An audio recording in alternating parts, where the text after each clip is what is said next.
Hey everyone, today we have a 150 psi, 6 horsepower, 30 gallon air compressor, excuse me, that is not running.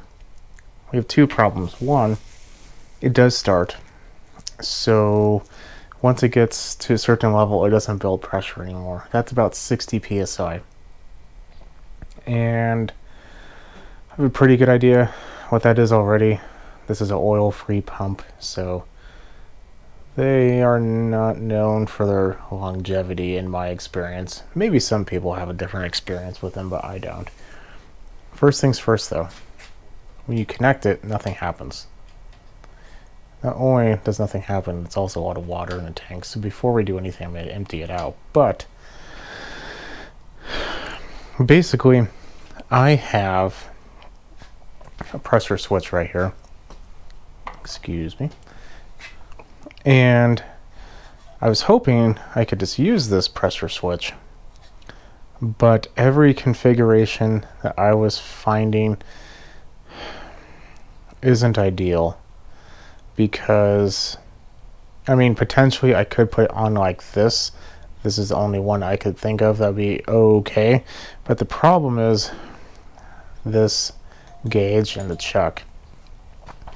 It very likely will be hitting this bar. I mean, excuse me. Is that super bad? No, I mean, I could angle it down and, get it working. The problem is this line, it's the,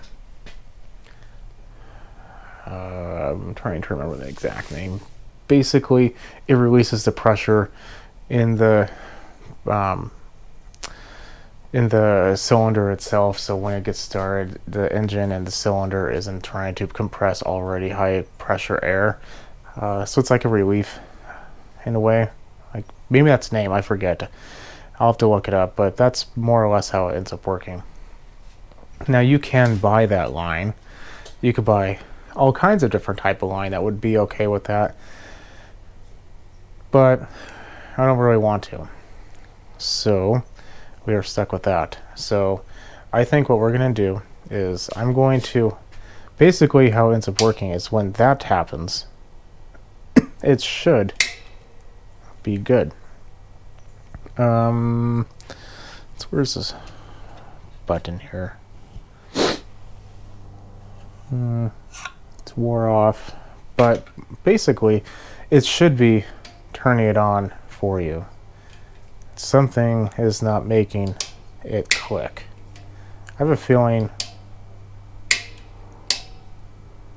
that's on and that's off, because I don't know. I feel like something's broken in there. If it is broken, we might have to install the new one. Don't know yet. So I think we're going to take a screwdriver or pry bar or something, pry this off, because I don't want to remove it, because taking this off the actual bottom piece here is a giant pain to put back on. That is how it knows how to stop or when to stop. Excuse me, man. And by taking it off there, oh, it's a real joy. Let's put it that way. So I don't like to do that. I'd rather buy a new one, to be honest. So when looking for a new one, it's really hard to find that type of relief valve on the side like that. So I might look again if it's going to be a real joy, but at the same time, I don't know. Person's going to use this, says it's a backup one, so you know how backups work. I literally did not even do anything except take off the little reader gauge and then pry this up so we have a little more room to look in here. And then look what happens. On, off, on, off. Maybe something was pressed on there and holding something up. I don't know. That's all I literally did. You didn't even have to take the gauge off. I just did that so we can see better. So that's peculiar. I'm gonna take my air compressor, just kind of blow in here, get all the potential junk that I can and both can't see, and empty it out, and then we'll go from there. Well, yeah, we'll empty it out and we'll turn it on to see if we can verify the 60 psi problem. Might have jinxed it. I don't think you can see it, but this piece right here, I think I found out what was happening. It's actually broken on the bottom.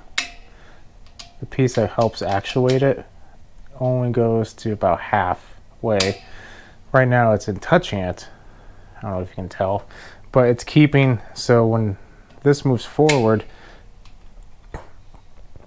this piece right here, it can't clear the handle, disengaging it. So yeah, I think even if we did put it back together, it's just going to be a janky setup to begin with. I don't like that, so what I'm going to do is I'm going to take it off. I'm not going to show that because there's a whole lot of pipe turning and wrenching and a whole bunch of other stuff, but take it off from here. I'm going to be twisting it off. Take off the pressure release. I mean, there's no pressure there because I already took the gauge out. And then once you have all that off, disconnect. I'm going to disconnect the cables. I never understood why they always have such a big heavy cable and then like a very significantly smaller gauge cable. Whatever. So I'm just going to disconnect these. This is nice because they're not screwed in. Well, it's nice and bad because when I will have to screw in. So I have to change the connectors. But that's a different set of problems. I want to see if the one I have will even work. It's rated for this pressure, so it should. I just don't know about this setup. So let me go ahead and take that off and we'll be right back. And here is the result. The line is over there. I put it on the bottom. Pressure relief right there, or yeah. The only thing that's really annoying is this gauge is upside down, which I can switch over, so that's not that big of a problem. You just have to adjust it on the bottom side instead of the top, which technically there is a plug over here. I could change it, but I don't think that's necessary at all. In fact, I think it'd be harder to switch up here. I mean, unless you have little tiny fourth grader hands, it's gonna be a little hard to put it in there. Okay, I think we're going to turn it on and see what happens. I do not have the cover on, so you can see the connections. It's just white to white, black to black, and then the little lever clamps it down together, supplies power to the engine, and here we go. I don't think this is going to fix the issue with the low pressure. It could. I mean, maybe the switch was just burning up, but we don't know. Who knows? But let's go ahead and, you know what, this is bothering me. I'm going to turn this around and then we'll give it a pull. Oh, we'll turn it on. We don't have to pull this one. Something to note, I switched it, so now it's right side up. A little overdone, but whatever. When this is plugged in, this is dangerous to have open. You want to be very, very careful when turning this on, because the line on the top is the motor, but the section on the bottom is the hot, and it is hot, so be very careful. Cover your ears.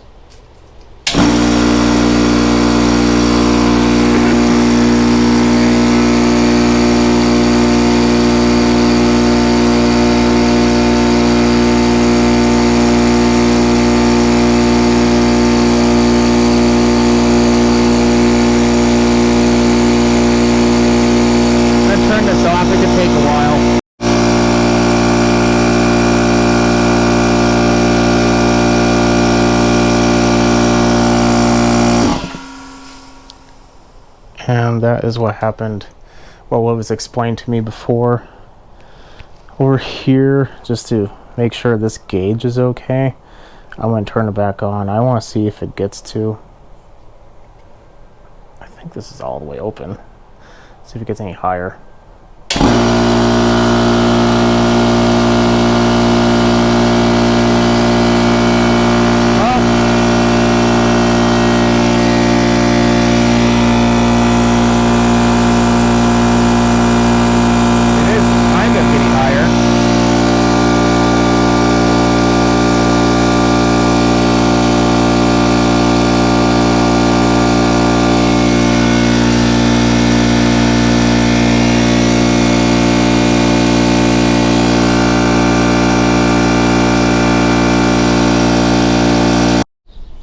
Okay, well, actually, it's all done.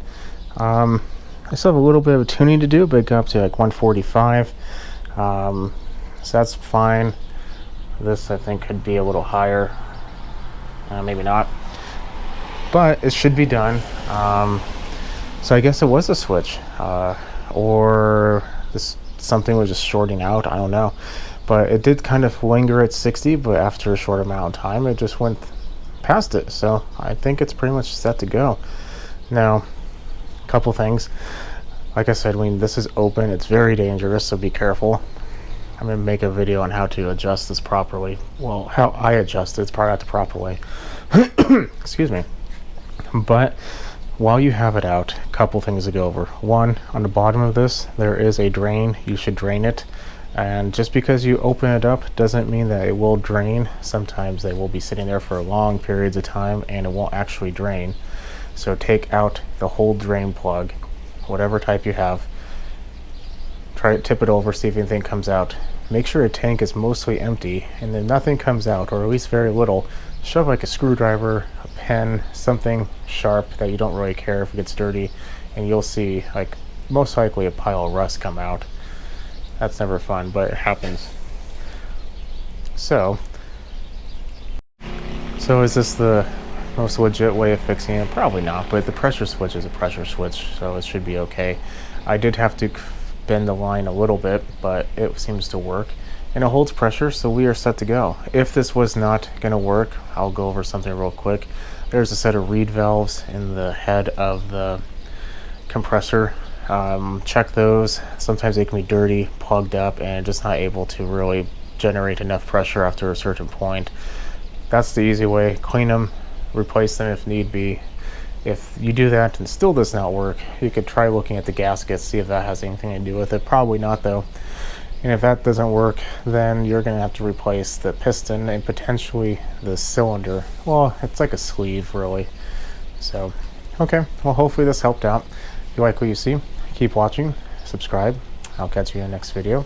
Have a good day.